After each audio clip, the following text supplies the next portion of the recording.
লাগছে শন? এবার আমরা তোমার নতুন ইয়টে ক্যানন বল শুট করব। ভয় লাগছে। এম করো cannon ball, fire!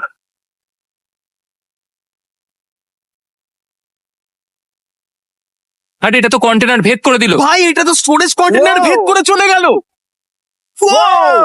Cannon ball খুব সহজেই তার ডিফেন্সকে ভেঙে দিল। সব শেষ হয়ে গেল ভাই। ঠিক আছে। ও ক্যানন গুলো পুরো আমার বুকের ভেতরে এসে লাগছে। এবং সম্ভবত তোমার নতুন ইয়টেও। ক্যানন বলগুলো শনের নতুন ইয়টকে ড্যামেজ করতে শুরু করে দিয়েছে। চ্যালেঞ্জ শুরু হতে না হতেই ক্যানন গুলো আমাকে পুরো শেষ করে দিল। ওটা আর বাঁচাতে পারবো না, এটা আমি গ্যারান্টি দিয়ে বলতে পারি। আমরা ক্যানন বলগুলোকে একের পর এক শুট করে গেলাম শনের নতুন ইয়টের দিকে তাক করে।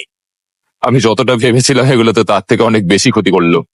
আর 3 ঘন্টা শুট করার পরে ও ও ও যাও যাও তাড়াতাড়ি যাও। চলো দেখি ওটা ঠিক আছে কিনা। যে কোনো ভাবেই হোক হে ভগবান, আমার ইয়রটাকে